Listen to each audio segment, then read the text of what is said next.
And so I think everybody can see my presentation now. So I see NSU. Could you raise your hands? You can see the presentation? All right, great. Thanks, guys, because I can't see what you see, you know. Actually, it's pretty interesting to run this software. It's like a Skype thing called Zoom. And there's like chat boxes, annotate boxes. It's like flying an airplane or something. When you're a presenter, there's a handful of things that are going on at once. So I try to keep track of the students, et cetera, and all the other things here. So anyhow, let me start with the presentation. So good morning. This is, you know, June 2019, and what we're doing here for a summer per se experience for a lot of students, what I'd like to do, or my assignment is to overview contact lithography. And what is lithography? I mean, I think we should have a definition here. Lithography literally means writing in stone. So this is what we're trying to do is we're creating a pattern. And what I always think about, like this writing in stone or some other analogy that we can take a look at so that you guys can understand what we're going to talk about today. This is like a pattern generation thing. And let me do like a little story here, which has nothing to do with nanotechnology, so you can see what we're doing. So say you live out in the country and you have a mailbox. So on your mailbox, you always want to like put down your house number or your name or something like that. So generally what you would do out in the country is you'd get a piece of cardboard and you'd write the letters of your name or your number of your street, and you cut them out with a razor blade, right? And then now you have this pattern in a piece of cardboard, and that's like your template. And then you put that up against your mailbox, and then you get some spray paint and you spray it on there, and it goes through the exposed area and it goes onto your mailbox, and therefore you transfer this pattern from the mask, which was your piece of cardboard, onto your mailbox. We're doing something very similar to that. What we're trying to do, our wafer would be like our mailbox, and lithography or photolithography is the way that we're going to make, we don't have a piece of cardboard. We're actually going to use an organic polymer that's not going to use a knife to cut out the letters. We're going to use this organic polymer, and the organic polymer is photosensitive, that it's going to change its properties wherever we shine light on. So there's like an intermediate step, not that spray paint can, but there's going to be like light that shines on my piece of cardboard by the analogy that I'm going through. And what that's going to do is like break down the bonds, or it's like my knife cutting out the circles. Does everybody understand that? So basically that's what I'm doing. And I have like purposely, you know, a fuzzy picture here on my introduction for contact lithography, and this shows the pattern. So this is what we're going to do. We have our substrate, we put down our mask, which is our photosensitive chemical, and then we're going to shine light through it. And then that light is going to make or break bonds, and then we're going to wash that stuff away, and then we're going to be able to do either deposition or etching at that point in nanotechnology. So this quick picture here that's on the cover, just this artistic rendering with the link down below, that just shows basically what we're going to go through today. And I'm real happy to give you this presentation. Well, I'm happy to be a teacher, right? But, you know, I'm happy to give this presentation because I'm like allocated a good amount of time to do it. So while it might be a simple process, there's a lot of details in there, and that's what we're going to do. So we're going to do maybe two things here today. We're going to look at the 10,000-foot big picture of lithography, but we're also going to look at each individual step and the details of each individual step. Another thing during this introduction I'd like to convey to you, why is this important? Well, contact lithography does moderately larger features for micro technology, but the algorithms that we use here are the things that we would utilize in modern manufacturing and things like high performance steppers. So this pattern generation method or algorithm is the same thing that makes all the parts in your cell phone per se. So this is really important. This isn't some academic exercise or is not used. Without this pattern generation method and without lithography, you don't have computers, you don't have cell phones. So what's interesting about that, so again, as background before we start the presentation, you know, I got to ask you, or what you should be learning here over the summer is, how big is a transistor you know, on a cell phone, like on a microprocessor. And the gate dimensions on a transistor are submicron. So we're trying to make things, you know, like a typical gate might be like 0.08 microns or 0.12 microns or some level like that. And that number comes from the light source, usually a laser. And that laser, you know, a wavelength is going to give us our resolution of our lithography. So we match our masks to that, and that's our base dimension. And that base dimension is as big as a virus. Does everybody see that? So it's impressive. This technique, we can make billions of times over to make transistors on a microprocessor, and they're as big as a virus, and it's really robust and reliable that we can perform this process and be able to make things like Pentium processors or A5s or A7s, whatever's in a cell phone nowadays, like an Apple phone. I think they're A7s or something. I don't keep up on that stuff. They used to be A7s. Probably something new because they get more expensive every year, so they have to rename them at least. So that's what we're doing here. So I wanted to give you a background in what lithography is. So what lithography is, we're going to take a wafer, and then maybe I'll go to some pictures here, and maybe I'll be able to show you better. So let me go on with the presentation. So what I'm doing now is, this is my outline for today. I'm going to give you the general information and an introduction. That's what I'm trying to do now, is set the presence for what we're going to do over the next couple of hours. And then this is basically, you look at the other steps that are shown here in the black. These are the standard like steps in lithography. So you go through these steps, and then when you go through these steps, you did the process. And what's good about these steps in some ways, taking a couple steps back, when we look at this list, this is the same steps in some ways, or the algorithm that we would use in like high performance steppers, etc. And that's really important. So we're going to learn a lot here. And this is the standard way of doing, the very, very standard way of doing pattern generation in nanotechnology today. Interestingly, from an education perspective, now this is the standard, and this is how like certainly 90% of the things that you own are done with this method. When you understand this method, like as an academic exercise or a teaching experience, we could look at other methods that are completely different. So we'll use this method as a reference. Does that make sense to everybody? So this is very, very important. This is the standard way of doing it. But when we know the standard way, we can also look at unique ways of doing pattern generation. And I'm not assigned to teach you that, but this is how I teach my classes here at Penn State. This is the standard because this is what most people do.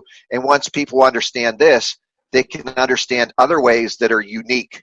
So you can use this to contrast other things. So this lesson, or today's understanding, I think is really important to you for a few reasons, you know, and I think as an engineer, you have to see these things. Often we learn algorithms, but we also learn to contrast those algorithms so we have references, and it makes other things easier to learn. So that's my, like, you know, education message for you today. So again, this is my outline, the general information, which I'm going over now, and these are the per se standard steps, and we're going to look at these in detail throughout the presentation. Each individual step we're going to break down and understand the nuances of it. But for the most part, you could probably perform this method when you would go into the lab, like in your nanofab or in our nanofab or something.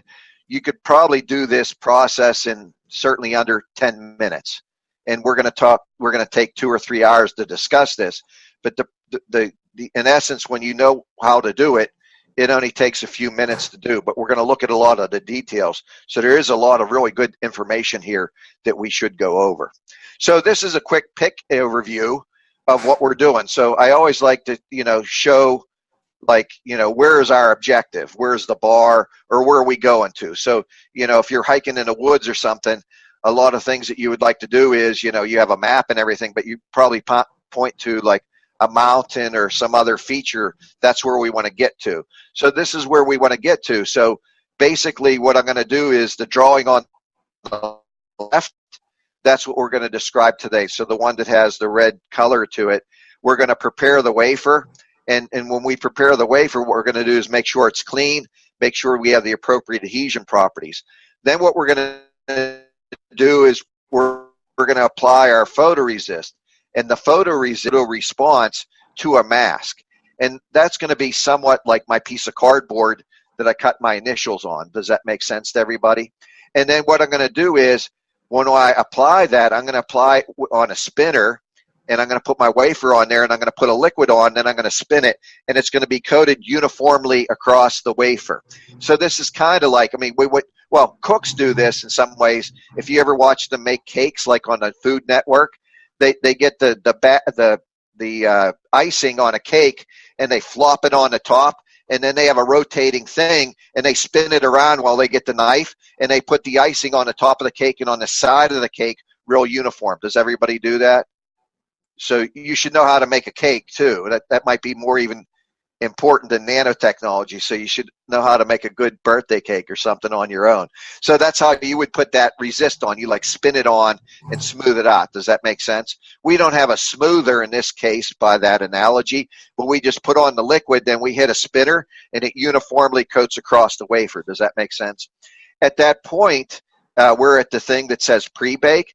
The resist is on there, but the resist is wet. And it's an organic polymer, so I always describe it by analogy. It's kind of like a tar and kind of like nail polish, kind of like that stuff, but it's photoactive, right? But just so something that you would know as a reference. So if we would put my mask right on top at that point, it would stick. Does everybody see that? So it's like wet nail polish. So what we're going to do is do what we call pre-bake, and that's going to dry the wafer out. And now that we do that, we can do the next step, which says align and expose. And that's my mask that's going to have my features in it, like my letters of my name. And I'm actually going to place that on the photoresist. And the photoresist is dry at that point, so that my mask, my actual mask that I'm going to do my pattern, that my pattern's written on, it doesn't stick to the wafer. Does that make sense to everybody? So that's why we have the pre-bake in there. And then at that point, what we do is an align and expose. And the align is a tricky word because there might be made, and now we're making another layer of the transistor. Because we make transistors, they're kind of like making a torte cake or a hoagie, like many levels, like a complex peanut butter and jelly sandwich, right? So that's what we're trying to do on here. So we usually align that to pre-existing transistors, and that's what the align is. At that point, what we do is we do a light exposure, and it's a specific light that's tuned so that it makes or breaks bonds in the photoresist that we applied.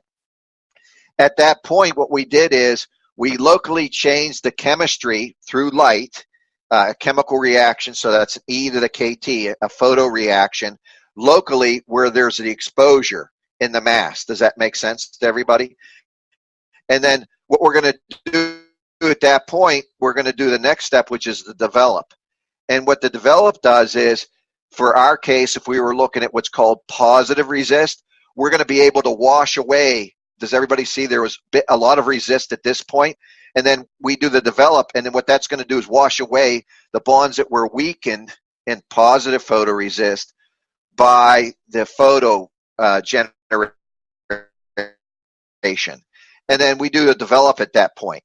And then what we would do from there, we generally harden it, which is not shown in this quick drawing. And then the next step we see is etch, implant, etc. So that's the point where we might do an etch or an implant or maybe a deposition. And in my analogy from before, that's when we're actually going to have, this is going to look like we have the stencil applied to my mailbox, and then we're going to spray on some paint and leave our letters. We could also do in the mailbox, but we probably wouldn't do this. We could take my mailbox and then spray on like a mild acid, and then it might etch that pattern a little bit into my mailbox. Does that make sense? It would like change the metal or rust the metal or something on my mailbox thing, that analogy I talked about before. But we could also do, that would be the etching part, or an ion implant, because I know other people have talked to you about making a transistor and doping and all that. So that would be our dopant mask and stopper and stuff like that. And then finally, what we'll like to do at the end is we always remove the photoresist so we can do the next step. So the lithography at large is kind of like a transitional step that we do temporarily that we use to define the pattern. And once we define the pattern, then we have to clean off the photoresist and start a new pattern to go to the next level. So I'm sure that you know when we build something like a transistor or a Pentium microprocessor, it kind of looks like the skyline in New York City. We're building things up a level at a time. Does everybody see that? So when we're done with one level, we clean up that level like the photoresist and remove it, and then we start a new level. So basically, that's my presentation for today.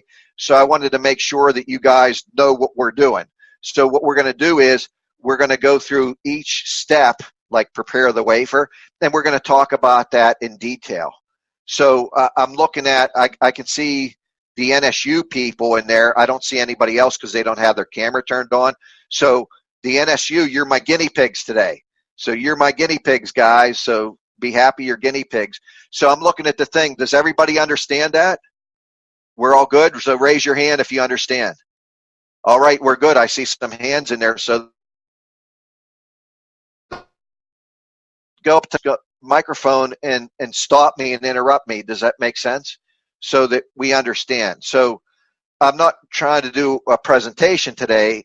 I'm trying just to teach you. There's a difference. Does that make sense? So I'm not here just talking. I really want you to understand what I'm doing. And at some point, I might go a little too fast, or maybe you're thinking about lunch or something and you get distracted, or say, boy, this is a really good chocolate milk this morning, and you might not be able to focus at that second.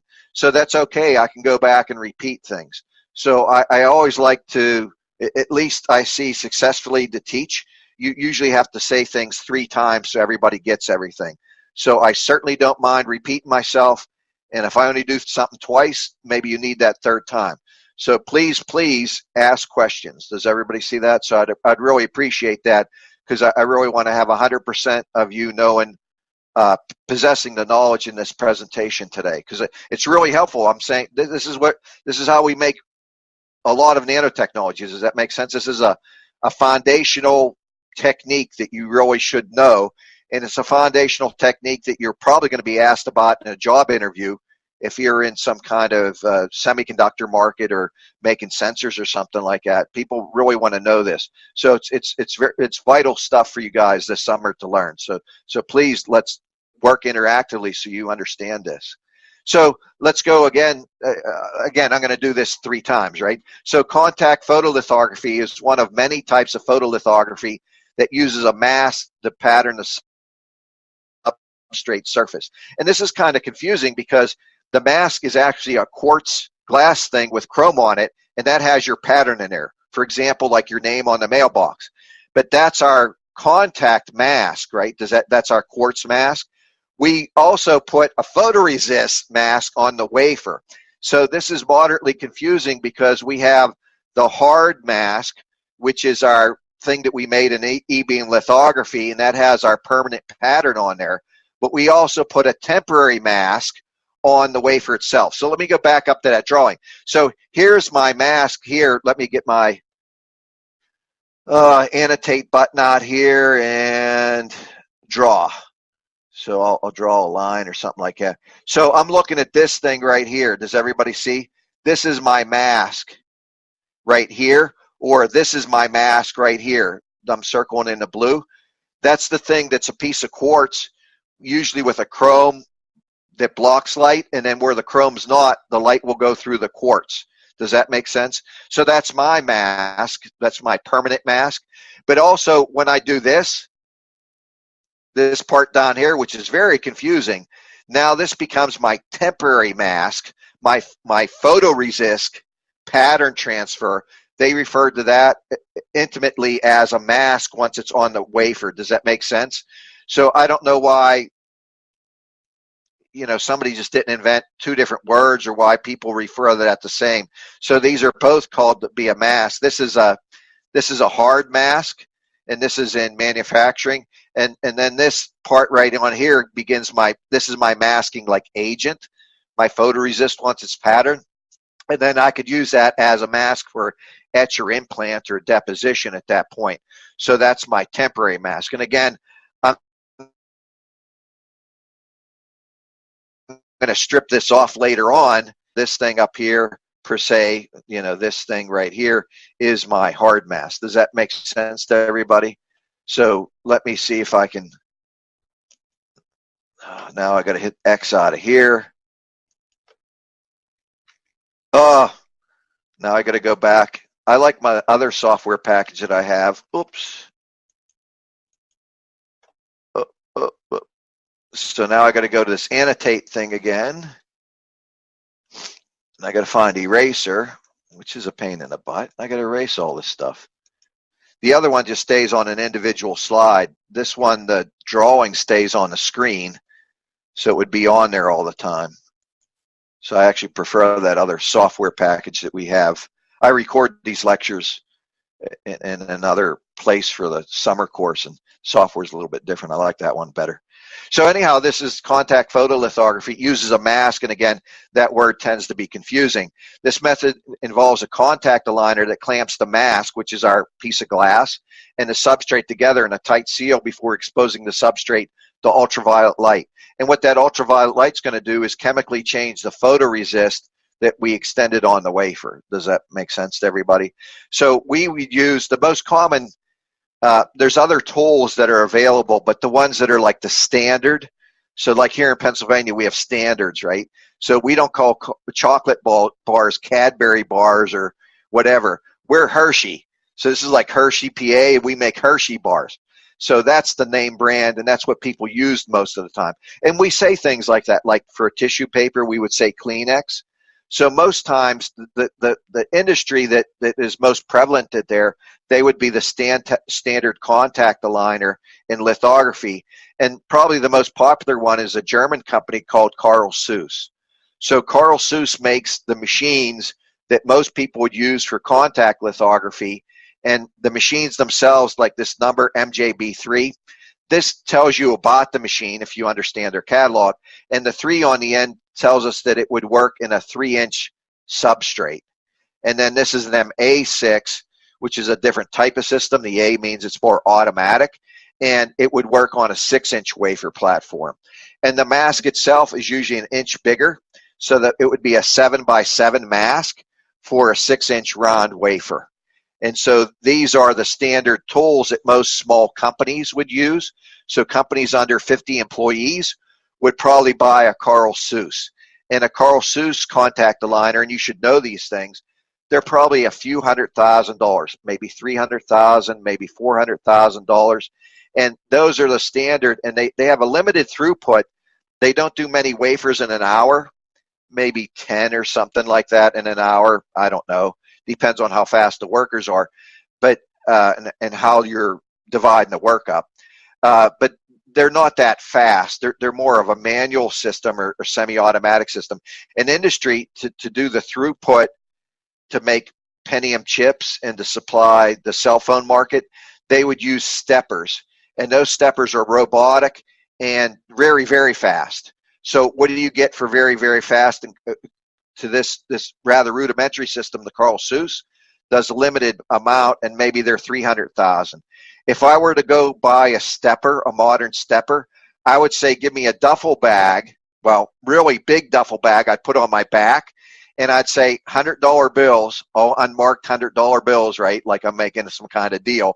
I'd have like a duffel bag, maybe 2 duffel bags, I don't even know. But a stepper is going to be like $35 or $50 million. But it's really, really fast. But it does basically the same process that we're going to discuss today as the contact aligner. What it's going to do is smaller feature sizes, and we're going to discuss that in the presentation. And it's going to do them really rapidly so that we can do, cassettes of wafers really, really fast, so we can supply like the cell phone market. So when Samsung comes out with a new phone, they have to, within a couple months, they got to make all new processors or whatever for them. So they got to, supply millions of chips. And so your machines have to be rather quick. So you wouldn't use a Carl Zeiss to do that. You would do that at a smaller company that would make something that wasn't so demanding as like cell phone parts, that there's a big market. So they might make some kind of other things like, I don't know, smoke detectors or something like that. So that might be good for this kind of market. So I wanted to describe these tools. I think that's important that you get that insight. Does everybody see? So these are things that I really want to talk about today that give you some background, because my discipline, or certainly your understanding, is academic, but it also must bridge into what does industry need. Does that make sense? So your knowledge has to satisfy the marketplace, right? So I'm talking about manufacturing at the same time. So to understand what machines cost and how fast production is, that's manufacturing, and those are things you really should know about. So these are contact aligners, and on the left is the MJB3, and I think you could probably buy a refurbished one of these for maybe $50,000, $60,000, and then a new system like a Carl Seuss MA6 here. The last time I bought one was a number of years ago, but I think it was something like, it was on to $300,000. But there's options on here that you can get, like different cameras and whatnot, backside alignment and those kind of options. But those machines are generally hundreds of thousands of dollars or so, and a stepper, which we'll talk about later, is certainly tens of millions. Does that make sense? So orders of magnitude, these Carls, like an MA6, generally cost what a middle-class home is, or an upper middle-class home.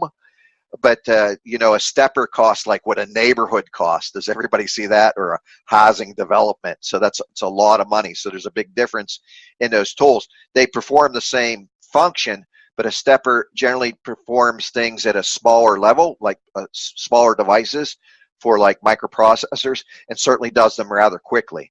And for the most part, if you would divide, like as a manufacturing concept, a stepper actually gives you a better return on your money. It's more cost effective than these cheaper tools. So that's something, let that sink in. The one that's $35 million is actually cheaper. And if we would use this one, although the initial cost is less, our devices would be a lot more expensive. So that being able to do things fast is really, really important. So these are kind of like the 9 basic steps of lithography. So again, here's a picture on the side to give us some dynamic picture in our mind that this is a flow, right? Like a process flow. So what we're going to do is we clean the substrate, and then we apply something called HMDS, and we spin that on and then do a bake. And what HMDS basically does, and so let's go back and maybe give you some insight into lithography and talk about these in detail. What the photoresist is an organic polymer. So my question to you is, what's an organic polymer? And a good organic polymer might be like pizza or cheese or oil that's on cheese and pepperoni that floats on top of your pizza. Does that make sense? So I think of organic polymers to be like an oily substance, maybe. Does everybody see that? So that like tar, nail polish, oily kind of thing, that's what my photoresist is going to be. Does that make sense? So if I had a substrate like paint is like that too. Paint is like an oily kind of thing. Does everybody see that? Like a spray paint can. Does everybody get the analogy? So spray paint is like that. So I'm going to ask you, and I hope you know the answer here, would I paint my mailbox if it was raining outside and my mailbox had a bunch of water on it? And then I walk up with my oil paint and spray paint it on top of my wet mailbox. Well, the paint's not going to stick. Does everybody see that? So this is the same analogy in my photoresist. My photoresist is an organic polymer, so it's very similar to, it's a photoactive paint. But my wafer, you might not think this, there's always humidity in the air. And my wafer has like these dangling bonds on there, so that water vapor actually sticks to my wafer. This is similar to when you're in a bathroom and you take a hot shower, your mirror is cold and you see a bunch of this, it's all foggy, right? The water vapor sticks to it. Well, in that case, if we took a spray paint can and spray painted over top of my mirror, the spray paint wouldn't stick. Does everybody see that? Well, you wouldn't think of that, but on the atomic level, this is my analogy, on the atomic level, basically my wafer is wet from the humidity. So what I have to do is I apply the HMDS, and what that does is it removes the water vapor from my wafer. This allows my photoresist to stick. Does everybody get that? That's what I'm trying to do. And then the next step, which is I don't know why number 2 is in there. I know why that number. So that's a typo. What I did is, this was just on a sheet, these steps. I put this picture in yesterday. So when I edited it, I made a mistake. When I was hitting the tab button, it always did that 2 redundantly. So I apologize. That 2 in there is a typo. I didn't review it properly when I added that picture. So step number 3, though, when we go ahead, then I'm going to put my organic polymer, like my spray paint kind of thing, on the wafer. And that's why we have step number 2. The wafer has to be really atomically dry. Does everybody see that? So that's what HMDS does. It atomically dries it. And it actually, step number 2 sets up the step that it has an adhesion promoter on there. So it's kind of like, it dries that. It's kind of like when you paint, you usually apply a primer. The HMDS is also a dryer and a primer at the same time. And then what we could do is, in step number 4, we soft bake, because the photoresist in step number 3 is wet, like wet nail polish, like wet tar, like wet paint. And we want to dry that out, because if we put my mask on top of wet paint or the wet photoresist, the mask will stick, right? And we can't have that. So we do a soft bake, and what that does is dry out the wafer. And then we put the mask on. You can see here on the right. We put that on the wafer, and then we do my alignment. Like I said, we want to do an individual transistor that's as big as a virus. And then from there, what we're going to do is our UV exposure, and that's going to break the bonds on the photoresist, because the photoresist is a photoactive compound, and then it's going to weaken those bonds in that area. Then what we're going to do with our developer is we're going to remove the resist that had the weakened bonds, and then we do a quality check with our microscope to see that everything's good and everything's lined up. And then we're going to do our process, like my etch or my deposition or whatever the next step happens to be, my next process step. So what we're doing with the photoresist is defining that process step. And then importantly, sometimes people leave this out. Then the resist, we don't need it anymore, because we did my procedure, etch or deposition. We have to remove the resist. Does everybody see that? So in some crazy conceptual way, we really want the resist, and we're using the resist, but after we're done using the resist, it's kind of like an empty water bottle. It begins something that we have to recycle or get rid of. Does that make sense? It's of no use to us anymore. That packaging or that layer, we have to remove. So the resist itself becomes a potential contaminant for the next step. So we have to remove it, really. And I'll give you this right now as a hint.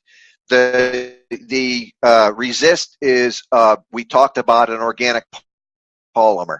So you guys should know from your chemistry, organic polymers are carbon and hydrogen generally, right? And then other things. But their backbone is a C and H kind of deal. Does that make sense? So my question to you, a rhetorical question, is, how do I get rid of these C's and H's, my photoresist that's left in step number 9 on my my photoresist is made out of carbon and hydrogen. A good way to chemically do that is, in some ways, add excited oxygen to that. And then my carbon and hydrogen will turn into CO, CO2, OH, and H2O. So I took this solid, apply plasma oxygen, and that plasma oxygen is going to chemically react with my organic photoresist, and it's going to make that solid into a gas and remove it. So in some ways, I chemically remove step number 9 with an oxygen plasma. Does everybody understand that? So I know through these presentations, we're discussing what is a plasma or whatever. So I want to reinforce that these plasmas are crazy cool things to know and very, very useful. We could also remove the photoresist, literally nail polish removers, acetone, the stuff you buy in Walmart or CVS, and that's how you'd remove that organic polymer, like the paint or a nail polish, right? And we could use acetone and IPA and DI water to remove photoresist. But once we do a process like etching, we usually burn it on, so it's really difficult to get rid of. So the wet chemistry method is not preferred. Actually, the oxygen plasma is probably a better, more concise way of cleaning up that photoresist from the wafer. So does everybody understand that? So basically, at this point, I'm just telling you to go over these 9 steps, which I described to you today. If you understand them, then today was a success. So I wanted to quickly, in the initial stages of this presentation, describe the whole describe the whole thing. And so basically now we're done. Like, you should understand lithography and all the steps. So we're done. So what we're going to do now is we're going to review this, and then each step we're going to talk about the intimate details. Does everybody understand that? So, at the start, going back here to the first slide, I wanted to show you this in general, maybe give you a little bit more general feel, like the second time, right? And now with my teaching method, this is the third time. And now what we're going to do teaching-wise is we're going to review these individual steps in detail so that you'll really appreciate them. Does that make sense? So I'm being literal here, and I'm certainly trying to encourage you to learn. I mean, that's part of my job. But these are things that people are going to ask you in an interview.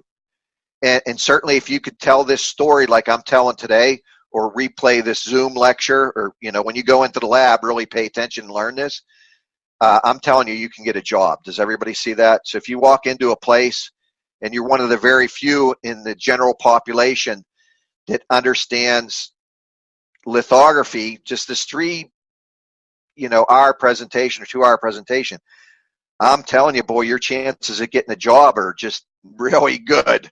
So you want to understand this. Does everybody see? And it's not that hard. It's very interesting. So this is cool stuff. Does everybody see that? You can go, home or tell your friends, I could make things which mankind couldn't do, 50 years ago, as big as a virus, billions at a time, to make a cell phone. That's some cool science, guys. So, you're spending your summer in a good way, or attending these presentations, and it's really useful. And this should be like really interesting to you, right? If this isn't interesting to you, then I think you found out you don't want to be an engineer, man, because this is cool stuff. So I hope you appreciate it, right? So this is like a concert that only engineers get to listen to. Does everybody see that? So it's a blessing to have this background in engineering, because you can understand what other people didn't have. Make sense? So, being an engineer is really very, very cool. So you get to see things that other people don't appreciate. So I think that's beautiful. I think it's beautiful to learn art, to really appreciate art. I think it's beautiful to understand what food tastes like, or to match drinks to food and all that other stuff. I think that's really higher level, and it makes your life enjoyable. So I think being an engineer makes your life enjoyable. So I hope you enjoy your summer here, and I hope you enjoy this presentation. So anyhow, let's get back to that's my pop-up window. Stay focused, right? So there's a little pop-up encouragement window for you guys. So here's the photoresist. Resist is an energy-sensitive chemical spun onto the substrate surface that serves 2 purposes. It acts as a medium to absorb the pattern. So we put it on there, and it's basically like a liquid, but when we put it on and dry it out, it's kind of something that looks like maybe saran wrap, like a plastic sheet that just goes straight across the wafer. Is everybody seeing? So this provides protection for the unpatterned portions of the substrate. Since the resist is used in contact lithographies are light sensitive, they're called optical resist, or commonly photoresist. Does that make sense to everybody? So they're called photoresist because they're photoactive, which means they chemically respond to light. And they don't respond to all light. They actually have tuning agents in there, like chemical bonds, and these chemical bonds are going to respond to specific light. And the ones that we're going to look at the most in this presentation, which I'll talk about 3 times, is from probably the mercury vapor lamp. It has a spike in it where we have this energy-rich area due to the mercury vapor lamp constituents that's going to emit at 365 nanometers. And that's called the I line, and that's going to be our sweet spot. We use quite a bit for photoresist. So the photoresist itself is tuned for 365 nanometers. The organic chemists do that. So if you guys in this room or in these presentations like to be chemists, and that's your calling in life, and you really like organic chemistry, then go work for a photoresist company. This will be something that you could certainly do and make a living at, a very successful living at. And that's what they do. They make these photoresists that are actually tuned, organic polymers that are tuned to specific light. So the photoresist must have good adhesion mechanical properties, that it sticks well to the wafer. Does that make sense? And we're going to promote this adhesion by applying that HMDS coating, because we can't put this organic polymer on a wafer, because you wouldn't think about it, but that humidity, that water vapor is always sitting on the wafer. So we got to get rid of that to maximize the adhesion properties. So again, we're talking about this, these steps in detail, right? So I'm talking about the photoresist and how to put it on. So the photoresist, in modern fabrication, this requires high resolution capability, and the resolution capability is due to it's the smallest feature size, the smallest dimension that we could write on a wafer. And for my mercury vapor lamp, it puts out different peaks in there. Let me hold on a second. Let me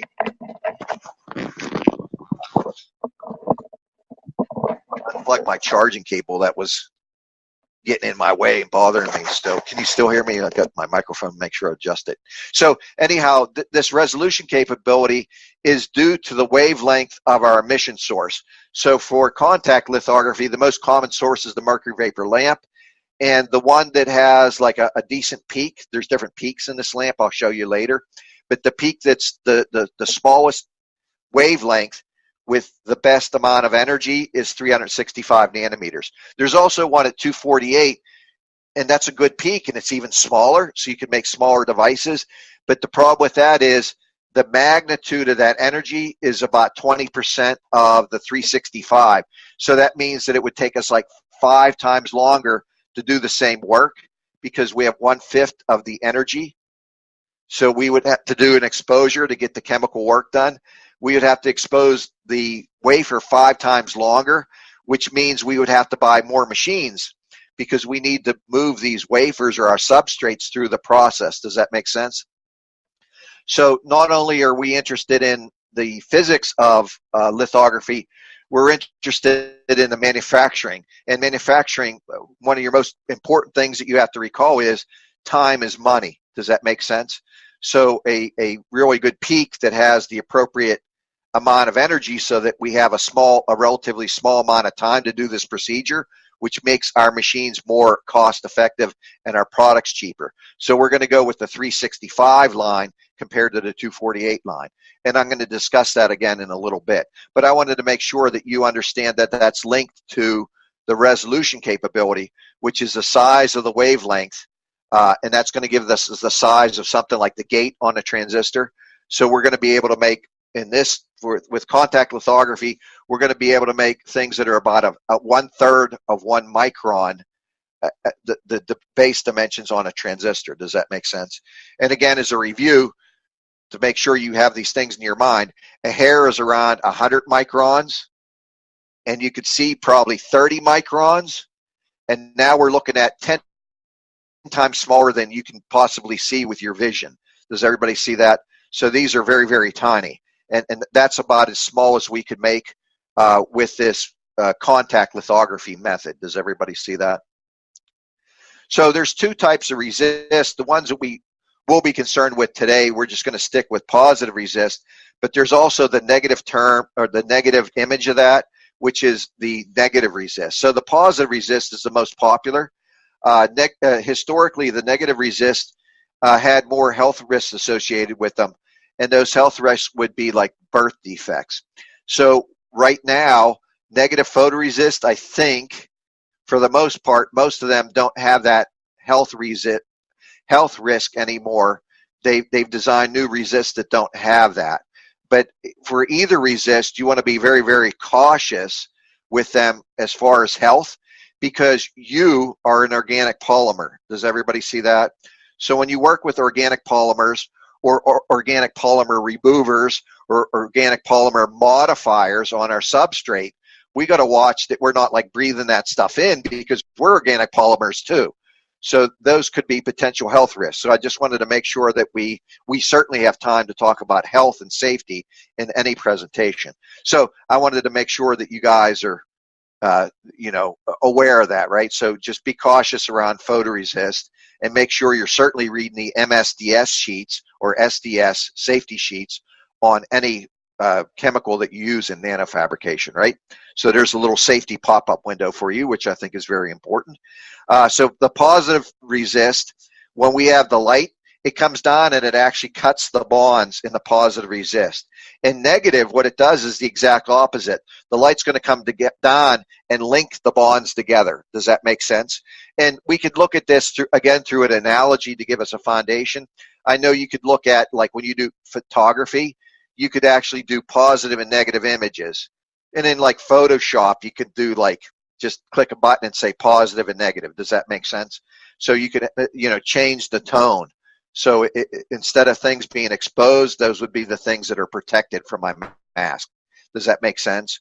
So it would make the mask like in a reciprocal environment or reciprocal domain, if you wanted to look at it mathematically. Is everybody good on that? And the problem with the UV tends to be a little bit better. You can cut. When you do links, when you link polymers together, when you link them, it's like linking a chain together. And if you have chain links sitting on a table and you put them together, when you put the links together, that kind of like shortens the chain. Does everybody see that? So they tend to shrink critical dimensions. And that could be an issue sometimes because we're looking at things. Critical dimensions become important because we're looking at things that are as big as a virus. Does everybody see that? So that's, our scale in our mind is a little bit different than common everyday things, right? So the photoresist, when we look at it in detail, there's differences in photoresist. I don't know how many photoresists there are.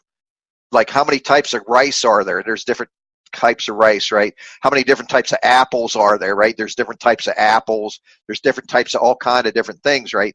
So photoresist, there's a lot of different, I'll call them flavors, right? But we're not going to eat them.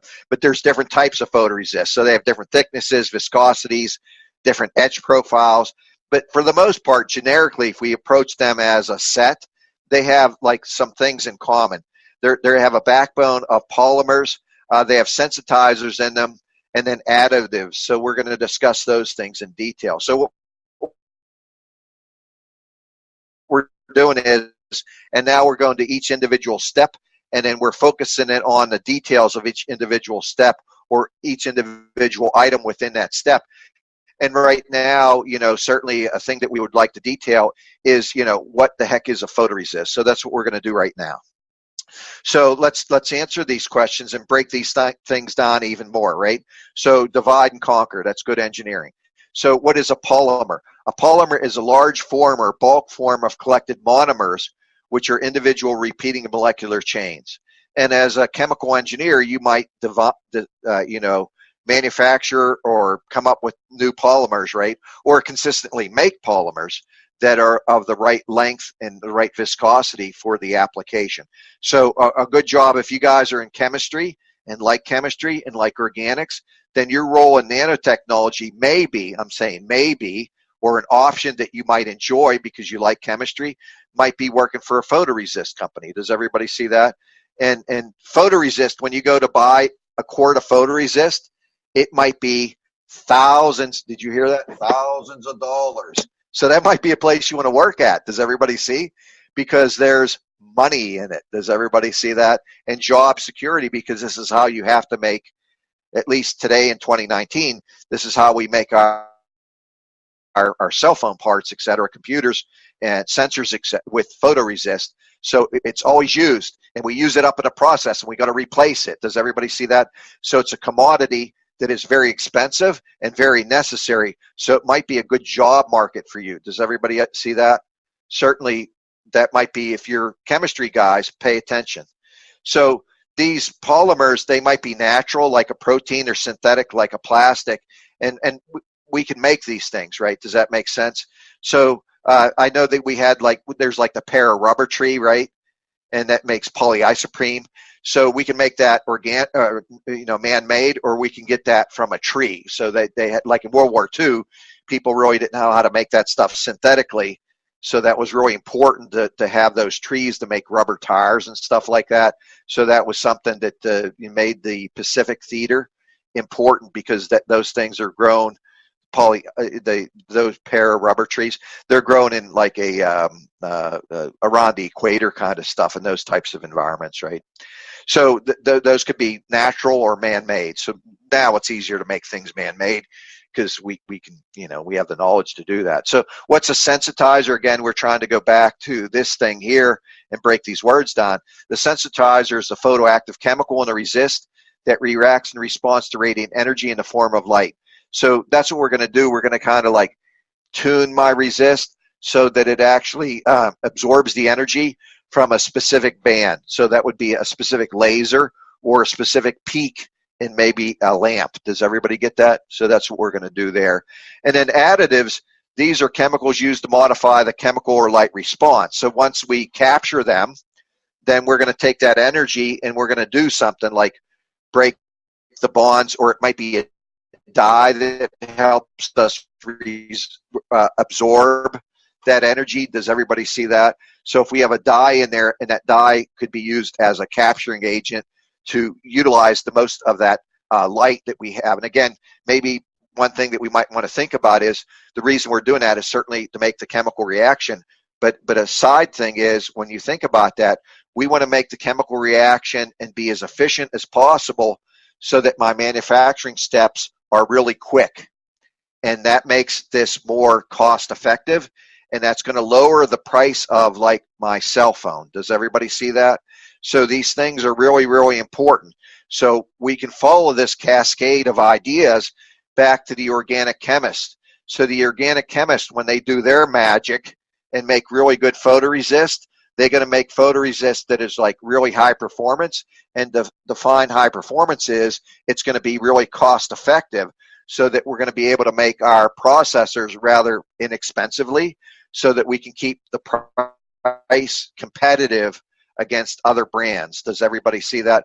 So everybody's in this race, whatever Android and Apple and, whatever Apple computers and Dell computers and sensors and, Toyota and Ford. So everybody's in this, technological race to make these components as efficient and cost effective as possible, because they want to provide a product that sells to the consumer. Does everybody see that? So these things go back to manufacturing. So we, as engineers, we in some senses control a lot of the economy. So when we do things that are efficient, we make things better for society, right? So this is a noble calling to be an engineer. So let's take a look at resist here. So the negative resist and a negative resist. Can you go back to the sensitizer? What's that? Can you go back to the slide sensitizer? Yes. So what a sensitizer does is, say we had one photoresist and we don't have a sensitizer in it. So what that sensitizer is going to do is it's going to actually help to capture the light. So often we could look at something like a dye or a sensitizer, and the sensitizer itself can capture, it'll be like bonds, and these specific bonds are going to be tuned so they capture that energy to make this process really efficient. Does that make sense? It's like a tuned circuit chemically. Is that good for you? That's good, thanks. Okay, could you turn your microphone off then? If I'll just remind you, not that you don't know, but when we leave the microphones on, and again, I'm not like, being rude, but then I get feedback here and everybody gets feedback. And if I had to identify what's the worst part about these lectures, then the lectures are really good. And I like doing this internet stuff because you get to talk to a lot of people and record it and everything and play it back. So I think it's wonderful. But that feedback stuff, oh man, that's crazy. And then I don't have the ability to draw, and then I use these like magic markers in the software, so that makes my terrible drawing even worse. So for me, the feedback and the ability to draw, I'm already bad at that, but then using those markers, oh my, that's the bad parts of these internet things for me, but might as well talk about that, right? So the negative resist, to get into these, these are the so this is the polyisoprene, right, that I talked about before. I think I said that the right way. Maybe I got that mixed up, so I don't recall. But polyisoprene is the natural latex that's the para-rubber tree, right? So we used to get this from trees, right? So we would bleed them and get this rubber component, and that's how people used to make, rubber back in the day, just like people, well, now we do the same thing with trees too, like here in Pennsylvania, which is a bit, people in the spring, they go up to trees and they pond these taps and they put a tube on there, these maple trees, and that's where you get maple syrup, right? So they bleed that sap out of there, then we boil it down and we get this organic polymer, and that organic polymer just happens to be really good on pancakes, right? But we could also do the same thing with a tree. We can tap into it and we bleed off this stuff, but it's not maple syrup. It's this rubber compound, and we would use that to make, along with nanoparticles, we would put a carbon, and that carbon black mixed with this polyisoprene, we could do something like make car tires. Does everybody see that? So there's a buy one, get one free nanotechnology example for you. So we would, we generally make these things now synthetically instead of using a tree, because you can get variance in that, and we can do things a little bit more predictable when we make it in a chemical lab, and that's what the chemistry majors are going to do. So these negative resists, like I said before, and I don't mind saying again, historically these are the polymers that were a little bit more shady when it came to health. So you have to be really aware of any of these polymers when you work with them. But I always make sure that I read, seriously, I'm not pulling your leg. I read MSDSs, because you have to pay attention to that stuff, because it's a serious issue to get these health problems. And I'll just throw out there, I had cancer. You don't want to have cancer, boys and girls. It is very, very bad. It is wicked. So you don't want to, when there's cancer risks, you avoid them. Does everybody see that? So I'm not trying to get you afraid of resist. I'm not trying to get you afraid of organic chemistry, because people work with it all their lives. And if you work with it in the appropriate fashion, you minimize your risk. Does everybody see that? But you don't want to do things like take enhanced risk. So make sure you pay attention to safety. That is a very, very important thing for you guys to be thinking about, right? So negative resist, small amounts of developer are used, are required to develop negative resist, because the resists are soluble before UV exposure. Organic developer solutions contain xylene are often used. And so I hope that you guys recognize things like xylene and chlorobenzene. They're like universal things that are very, very shady and carcinogens. Does everybody see that? So these are these aromatic rings that are, have a lot of bonds available, and due to Murphy's Law, they're going to wind up in the wrong place doing wrong things for you. Does everybody see that? So again, to tell you this for real, you can go to Lowe's or Home Depot or Walmart and buy xylene or chlorobenzene. They have it at Walmart, they have it at Lowe's, they have it at Home Depot. So this stuff is around, and it is very, very serious thing, and you can get cancer from these things pretty quick. So you got to pay attention in life. Does everybody see that? So these things are around. So it's not just in the lab or the nanofab. These things are at Home Depot, right? So they try to minimize them, but they're still around. And again, let me talk about safety here. It's really important. You have to watch when you use this stuff. Don't put it in the groundwater. Does everybody see that? Don't pollute with this stuff. So when our labs, and certainly what you're going to learn, and what industry wants to see from you in the summer, your process going to university, is they want to see that you can handle these dangerous things and not, hurt other people, and certainly not hurt the environment, at large. So really, really important to pay attention to safety. Does everybody hear that? So I don't know what I'm here to, well, I do know what I'm here to teach today, but I'll tell you what I know is important to teach is safety, right? So always pay attention to safety. And I'll tell you what, respect, because this is what it just has to be. What gets respect on the job or an industry or something to mention in an interview is, I know how to be safe. Does everybody hear that? These are things that you must do.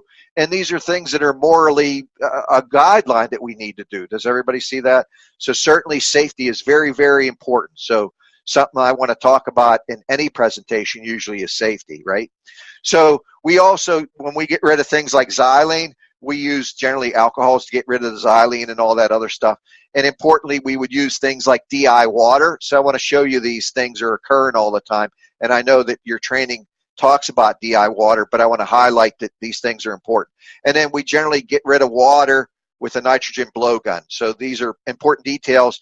And I want you, when you go into the lab to do these lithography procedures, watch that you're doing this. Does everybody see that? So you should be able to fluently discuss the lithography procedure in a job interview, or to get into grad school, or to get your next internship. Does everybody see that? So these are foundational things in modern manufacturing, material manufacturing, that people expect you to know.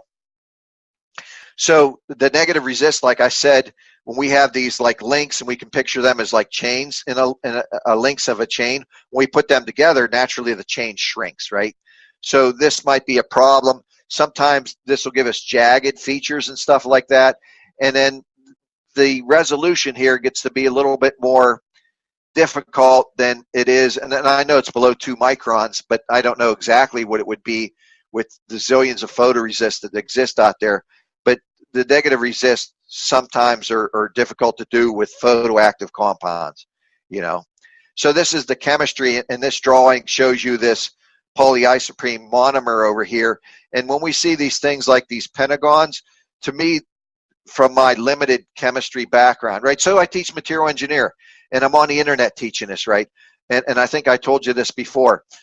I'm moderately don't have a good chemical background. I wish I had more, but I'm really good at other things like plasmas or inorganic chemistry and other things and machines and all that other stuff. So I have my expertise, but it's not in chemistry, but I know enough to be dangerous. But you don't have to be an expert in every engineering discipline and actually be considered an expert. Does everybody see that? So hopefully I'm considered an expert, or I shouldn't be presenting today. But, you know, I got to tell you, because you're young engineers, you don't have to be an expert in everything. And it takes a while to be an expert, you know. And even when you're going to retire, so I'm headed to retirement right soon, you know, I can claim that I never was a super expert in chemistry. So have confidence in being an engineer, but don't be afraid of it. Does everybody see that? So that's something you should learn in an internship. So I'll say it explicitly to you guys. So when we look at, there's a nice cartoon next to my model of chemistry here, the polyisoprene monomer. We have the unpolymerized photoresist spread on the substrate. So the substrate is where the word unpolymerized is, right? So that's a cartoon. And then when I put my energy on there, what's going to happen, I mean, that's my photoresist. When I put my energy on there, what it's going to do is link these things together. So it shows that when I link it, it's going to shrink it. Does everybody see that? So negative is link and shrink, and positive, what shows goes. Does everybody see that? So those are good terms to get a hold of. So now let's look at my other photoresist, positive. So in positive resist, UV light causes the bonded polymers to break, making them soluble in the developer, known as a process called photosolubilization. So in this one, we're going to say where the light hits the polymer, it breaks it. So what shows, what hits the light, goes. Does everybody see that? So the light breaks the bonds. So there's two general types of polymers that we're going to use, or the backbone of the polymers. There's going to be the DNQ, because nobody in the world can pronounce that. I can't pronounce that on a good day, and today ain't a good day.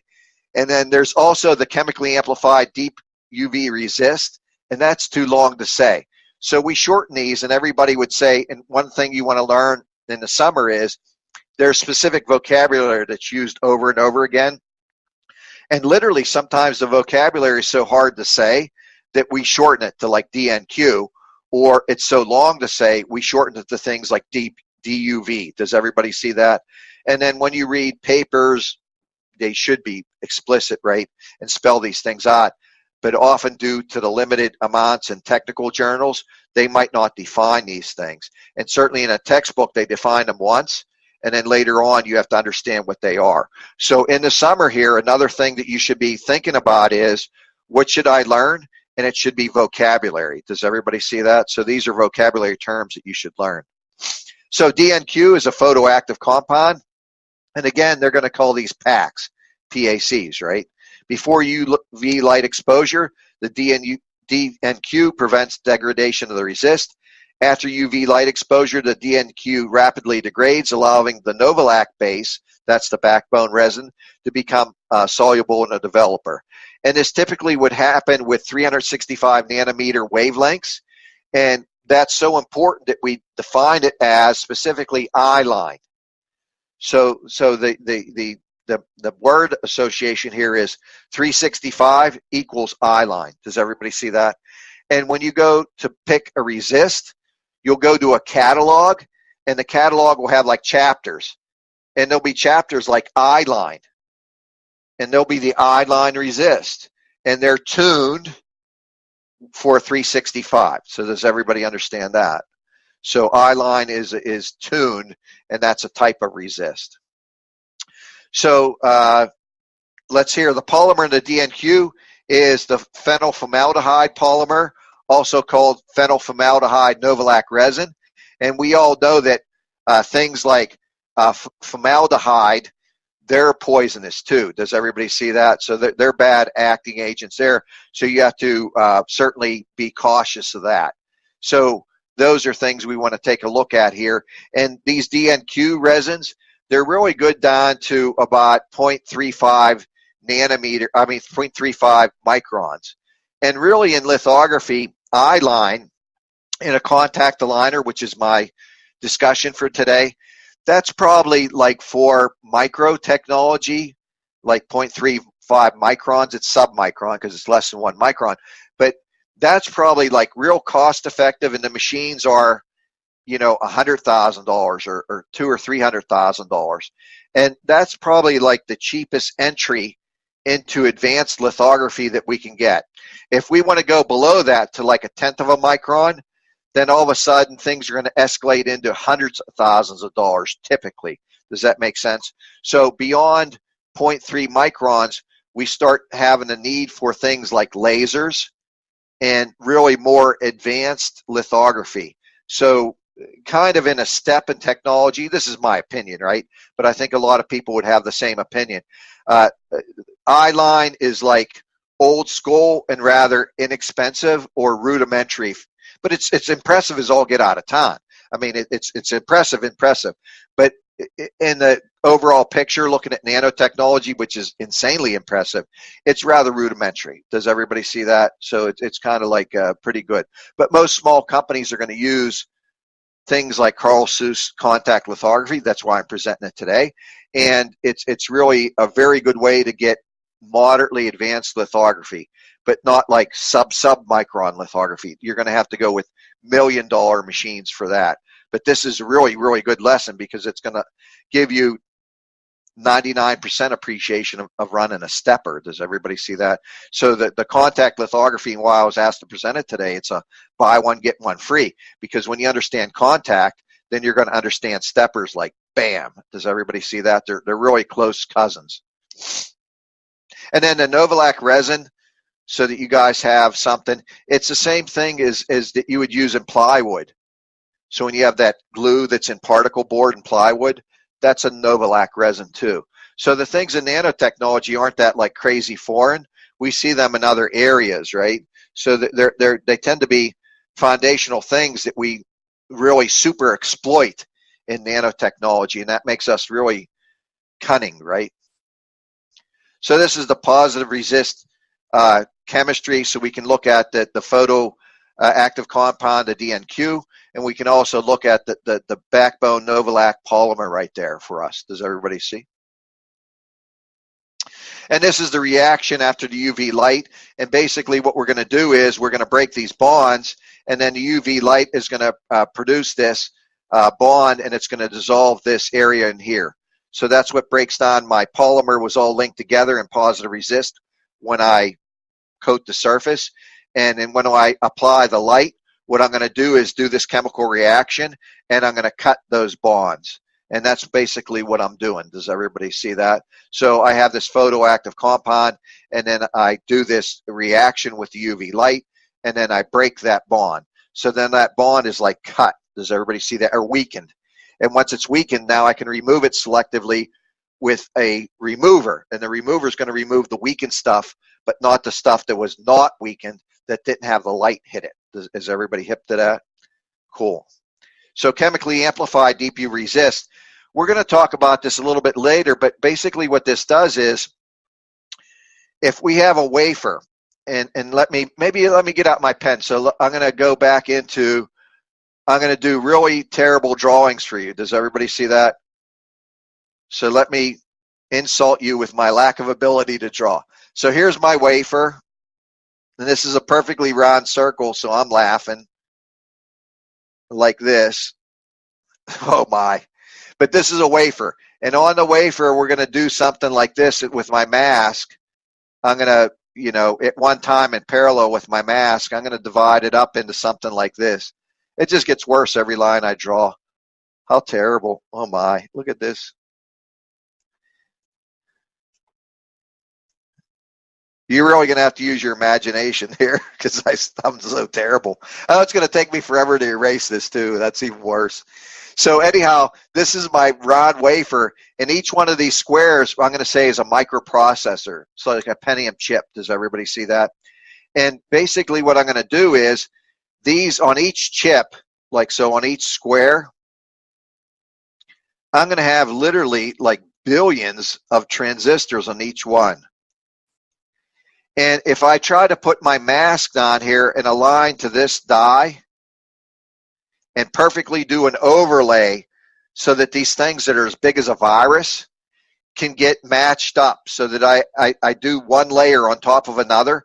When I do that, if you look at like the mechanical attributes of this, if I went down to this die down here, I'd probably be off by a hair. But when I'm off by a hair and it's so big, it's kind of like a moment arm. It's like a multiplier. So this one might be really good in alignment. But if I did this wafer all at once, then my mask on here at the bottom, let me do another color. So I don't even know how to do that. Let me go up here, format colors. So there's my color. I can't draw, so I try to pretend the colors help. But if, see this die down in here? Then that die wouldn't be completely aligned, and those chips would be bad. So that's kind of hard to do this whole wafer at once with a big mask like this. All at once, I'd have all my dies on there at once. And that's what I do in contact lithography. But in a stepper, I need the resolution to do things way submicron with perfection on every Pentium chip. So that's what a stepper is. So I'm teaching you what a stepper is.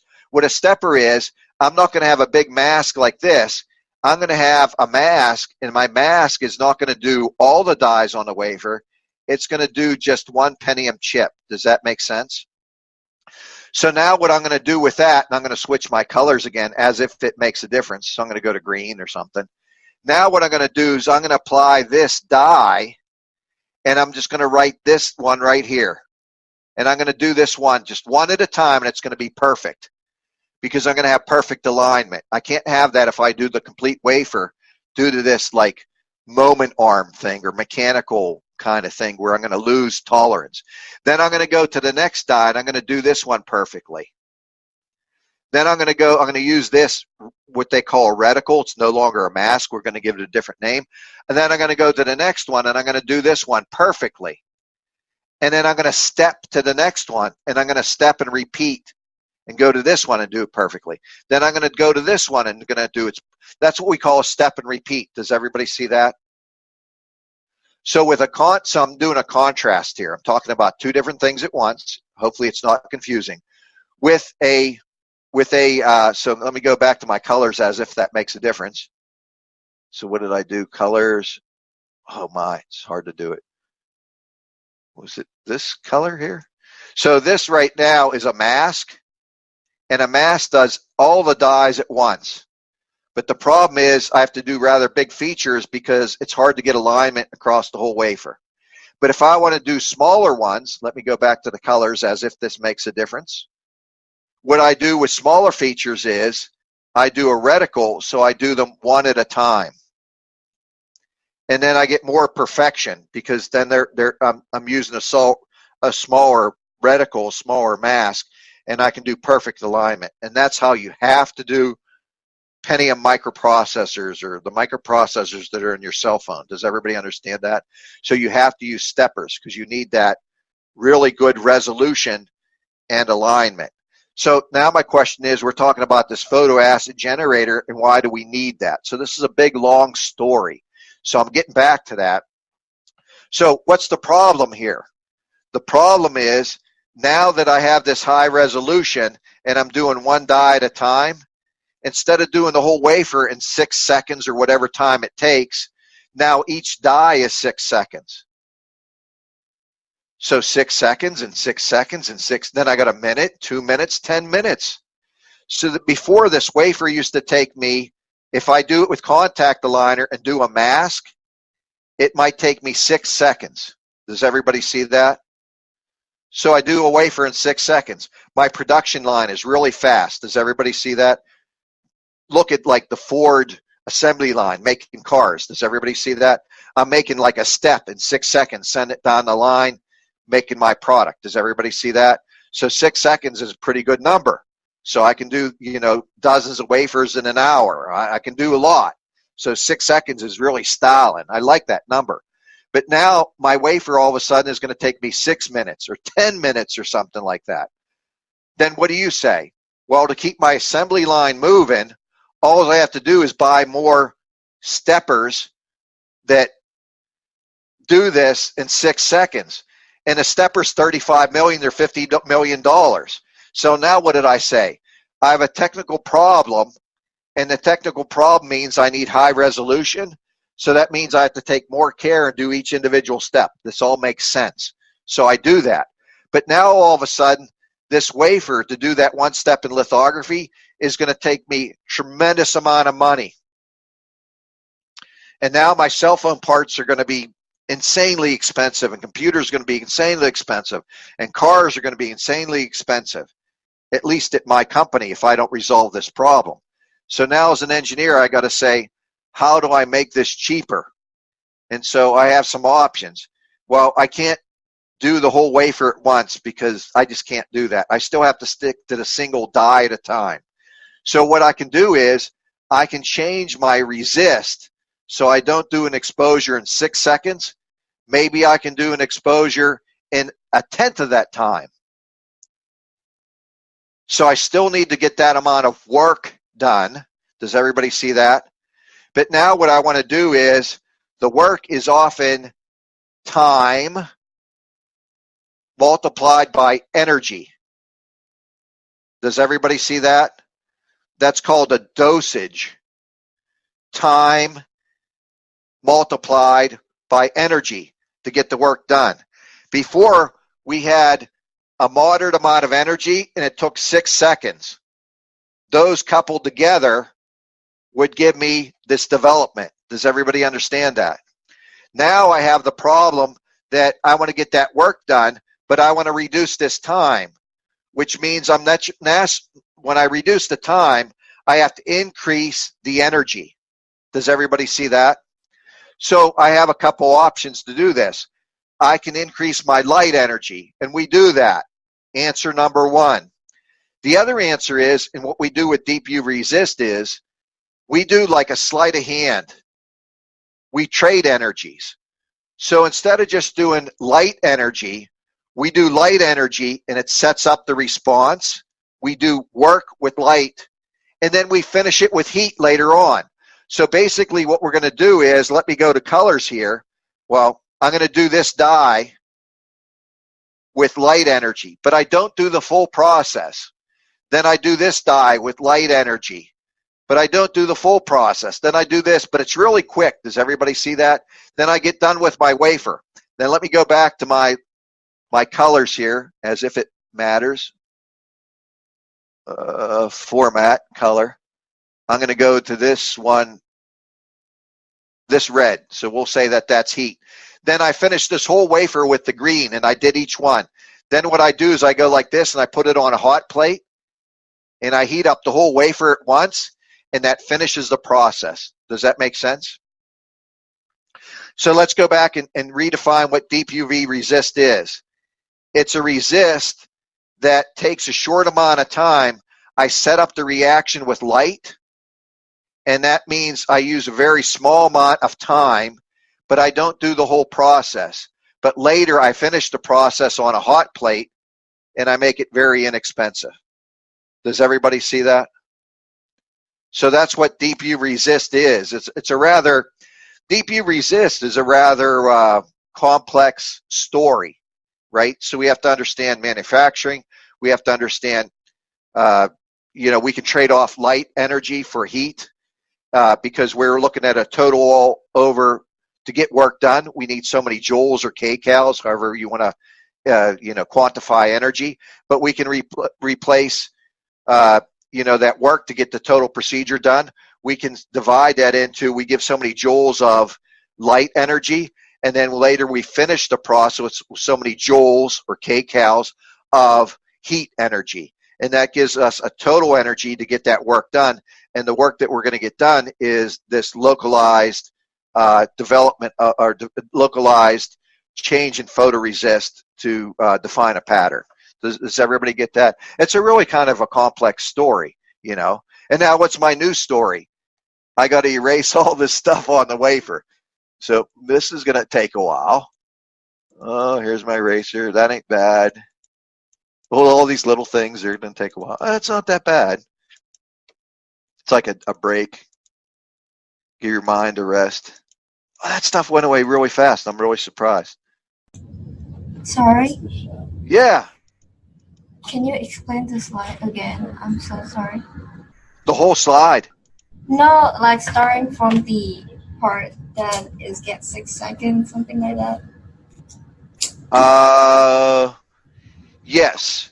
So let me go through, and I'm going to try to do that within the presentation. I'm going to review this again. So maybe that question will be answered when I go further through here. Does that make sense? And then I'll go back and review that again. So I'm going to hold off on answering your question because I think I'm going to answer it. And then if I don't, I'll come back and do it again. Does that make sense? Is that? So if you can turn off the microphone, that would be great. I can see that on my screen. So let me get rid of my eraser.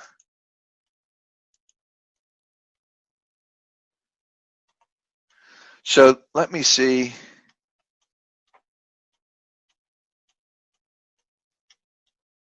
I'm going through the answer. I'm seeing where I can answer your question later. Well, let me answer the question now somewhat. So we're going to use 365 nanometers. So this is a mercury vapor lamp, and this is the energy peak right here. Do you see in blue? That's the energy peak.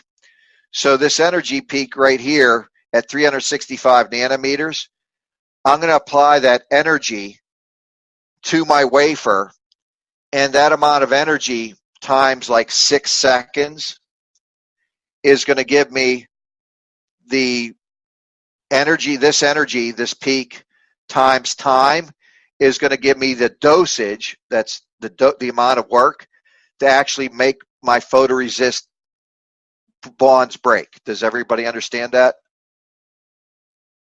So what I could do is I can take this energy and I can apply it, but over a very short time, and then I didn't do my total work.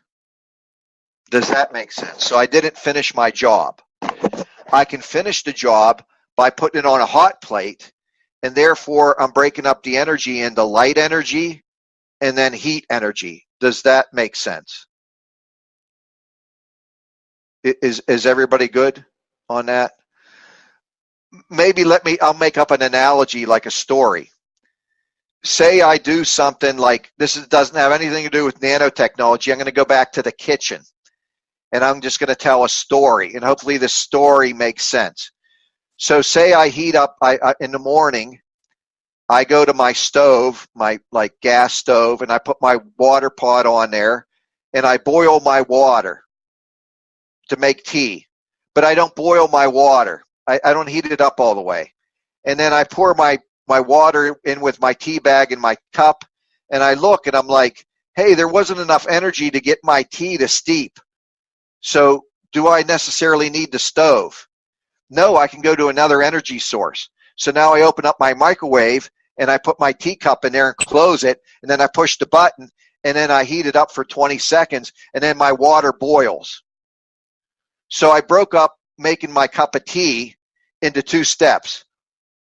Heating the water a little bit on the stove, and then finishing the process with my microwave oven. Does everybody see that? So my analogy here with the deep UV resist is, I don't do all my work with light. I like warm it up with light. Does everybody see the analogy with the tea? And then I finish it, not in the microwave, but on the hot plate. So why do we do this? So let's go back to my, I hope not confusing analogy. That frees the stove up. The stove could do more tea. Does everybody see that? So now I make my production faster because I broke down this work. The work that needed to be done was boil my tea. But I broke it up into 2 sections. I warmed the water up, but then I finished it in the microwave. Does everybody see that? But that allows me to get more like cups of tea done on my stove. So I broke it up into 2 things because in my analogy, my stove is $35 million and I can't use that much. I can't afford many stoves, you know, with my tea bag analogy. Does that make sense? So who was in the room there at NSU? Does that analogy help answer your question? Did you understand that? So I seen a thumbs up. Does that make, because I can see a guy, but I can't see the girl because the picture's like this big on my screen. But that answered your question. Is everybody good on that? So a thumbs up. Great. I hope that did. So, you know, I think we're going to review that when we go through the presentation. But knowing the answer and then reviewing is better than just learning it the first time. So, hey, thank you very much for your question. How about that? So that's going to help us there. So now I got a new analogy making tea. Oh, I'm going to have to take a break soon. So let me think about that. Let me look at my cell phone. So it's 10:30. We're on to a break in a little bit, so I'll take a break soon. And the reason is I want to actually have a cup of tea. So I'm going to make, I made a cup of tea. It's sitting in my microwave. I'm going to reheat it. You know, I made some red tea. I like red tea. Well, I like all tea, but in the mornings I like usually black or red tea. As if you care, but. So the chemically amplified resist, what we're going to do with these is it's a 2-step process. And it's a 2-step process because of that crazy drawing I did. We need to have the resolution on each individual die, so we can only afford to do one at a time. If we try to do the whole wafer, it won't be near perfect. So what we do is we focus on one little piece and make it really, really perfect. Does everybody see that? I don't know an analogy, but it would be like making a really high precision painting. We wouldn't do that with a big paintbrush. Does everybody see? We need a real fine paintbrush to do our work.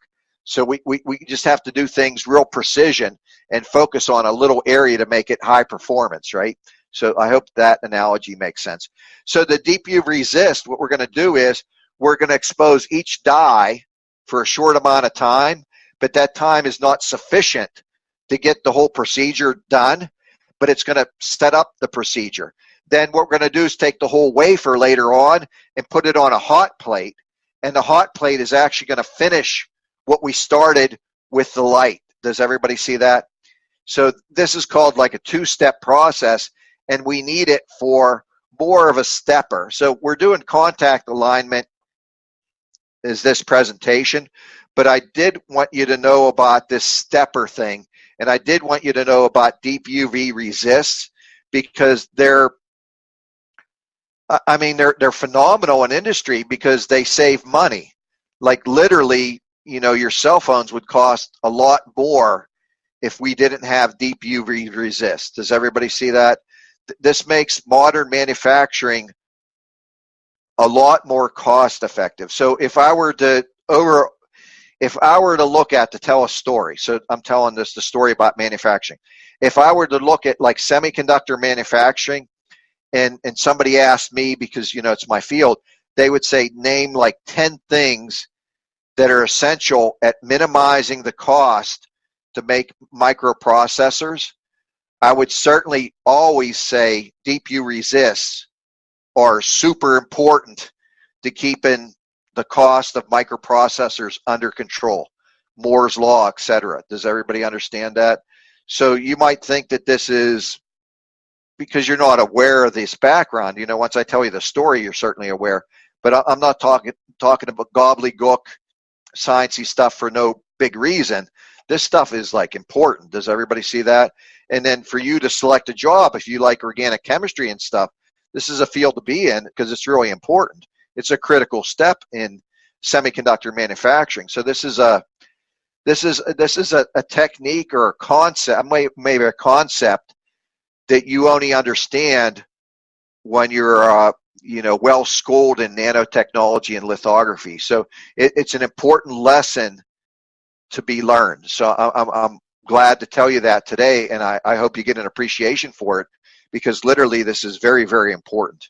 Like I said, if I were to name 10 things that are important in semiconductor manufacturing, I would say a detail that's really a big kind of thing is this deep U resist. It's big time. It's very big time, So this is the chemically amplified deep U resist, and this goes over the details of that. But basically what we do is we apply it.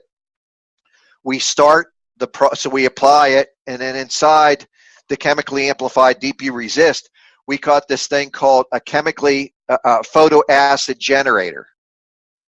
So the photoacid generator is embedded in the resist, right? And the photoacid generator is step one to get our work done. So it's sitting in there. The light comes on, and it actually turns a switch on chemically in the photoacid generator. And the photoacid generator is weakened by the light. And that starts the step. And we can do that in like a second. Does everybody see that? But the process is not finished. It's just started. Then what we do is we put that on a hot plate, and it finishes that process, because we look at chemical properties are often completed and understood with the concept of like the Arrhenius equation, right? And that's basically E to the K, which is the Boltzmann's number, to the T, right? E to the KT. So T, it's an exponential number, and that makes this process quicker. So we're using this heat process to finish this, which was started with light by this embedded photoacid generator. Does that make sense? So that's why this is a two-step process. The light activates the photoacid generator, and the acid is an E to the KT thing, and it's finished by the heat. And then that acid is going to break my bonds. Does everybody see that? Or make my bonds or whatever. So that's going to be my bond modifier. Is everybody see that? So that's this drawing. So I'm going to ask you now to think about my discussion over the last 15 minutes, maybe, because it was a complex discussion. This is why I'm allocated 2 or 3 hours to do this discussion, because this is very complicated. Does that make sense? So it's a story within a story. So we have to understand about chemical reactions. We have to understand about light. We have to understand what photoresist is. We have to understand the big picture of lithography. And then once we understand those, we can understand these details and appreciate what chemically amplified deep UV resists are. So this is a story embedded in a story, and it can be confusing, right? I mean, this is, so I'm trying to take the time necessary to do this. So, hopefully I'm being successful, but an aid to my success here is this picture. So please understand what this picture represents, and that my words should convey this picture, right? So a picture's worth 1,000 words. I hope you understand this picture. So again, our goal is we want to do lithography in the most fast, efficient way, precise way. This is, really the discussion of nanolithography. We want to do, virus level precision, billions at a time, quick, like lightning quick, and that's a lot to ask. Does everybody see that? So that's the question, and the answer is understanding this process of deep UV resist. Does everybody see that? So it's a rather unusual question that you have to know about lithography to understand the question, and then the answer, you again have to understand the concept of lithography, but also about chemistry. And often what we do in engineering or in work, we do two processes at once, right? So a lot of times we do chemical and then we do heat to help the chemical. Does everybody see that? We can see that when you do laundry, right? So you use your detergent and it's so effective in cold water, but if you apply warm water, it makes that detergent even more aggressive and it'll clean your clothes better. Does everybody see that? So that's a two-step process. We use the chemical affinity of the surfactants like the soaps, but we also, in some places, like exponentially help that process by applying heat. Does everybody see that? So we do that. You do that in cooking, right? So you have these chemical reactions, and we help these chemical reactions in an oven, etc. So these things, these are throughout engineering or throughout life. So, you might not see that, but this is certainly to see the forest for the trees. This is what engineers understand, right? So this is the chemically the DPU resist, and we would use these more when we use like excimer lasers and stuff. We would go beyond the resolution capability of the mercury vapor lamp, and we would use things like lasers. So these are typically exposed when we go more submicron into quarter micron dimensions or below that. Right? Does everybody see? This is really the land of steppers, and these things come into play because we need that resolution is so small. We're really starting to make things that are tiny, right? And then because they are so small, we would need to have the overlay resolution of the mask to lay on the previous layer. And then we need to have this precision and also the accuracy, right? So that those things are really a lot to ask. And so now what we're stopped at is the primer technology. And I'm looking at my phone, and I'm looking at the time on my phone. And that's about halfway through my presentation. So what I'd like to do now, just to give everybody a break and myself a break, right? So my voice is getting a little hoarse. I want to take a 10-minute break or so, and then we're going to come back and complete the presentation. So I'm going to have a cup of tea, and then we'll get back here in 10 minutes, which would be about 10:55 or so. Does that make sense to everybody? So we'll take a break there, and I'll see you in about 10 minutes or so. Is everybody good? So thanks for your, watching my presentation. We'll take a break so we'll be fresh and come back and learn some more. Take care, guys. Enjoy your break.